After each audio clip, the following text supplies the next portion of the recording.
Tumaas pang lalo ang presyo ng produktong petrolyo habang patuloy ang kaguluhan sa gitnang silangan. Simula alas 6 kanina, tumaas ang presyo ng diesel ng 23 pesos kada litro. Kaya ang presyo ng diesel ngayon ay nasa 114 per liter. Depende sa gasoline station.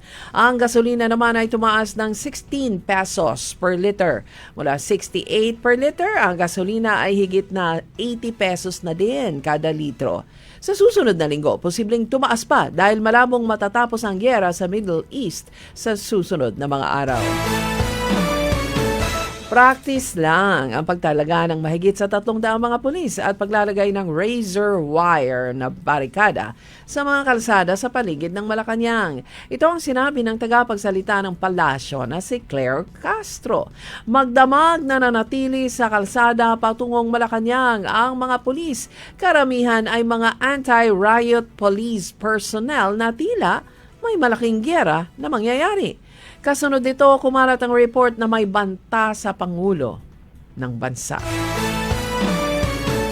May namumuong coup d'etat at pagpasok ng civilian military junta upang manatili sa pwesto si Pangulong Marcos at mailigtas sa kaso ang mga tumanggap ng male-maletang pera ng bayan.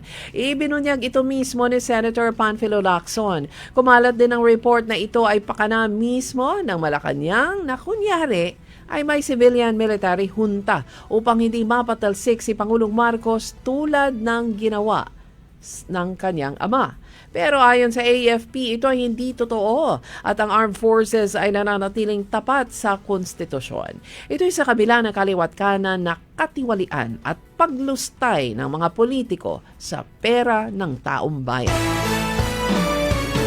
Inanunsyo ng Pag-ibig Fund na mahigit 20,000 mga bahay ang nakatakdang okupahan ng mga miyembro ng Pag-ibig na gustong makapag-avail ng housing loan. Sinabi ito ni Department of Human Settlements and Urban Development Secretary at Pag-ibig Fund Board Chairperson Ramon P. Aliling. Anya, ang mga miyembro ng Pag-ibig ay maaring mag-housing loan at magbabayad lang kada buwan ng 3,400 pesos. Nakatakdang gawin ng Pag-ibig ang Regional Housing Fair sa Central Luzon. Sinabi naman ni Aliling na ito'y bahagi ng expanded pambansang pabahay para sa Pilipino program. Lalahok sa 2 araw na housing fair ang may 40 mga developers at housing agencies.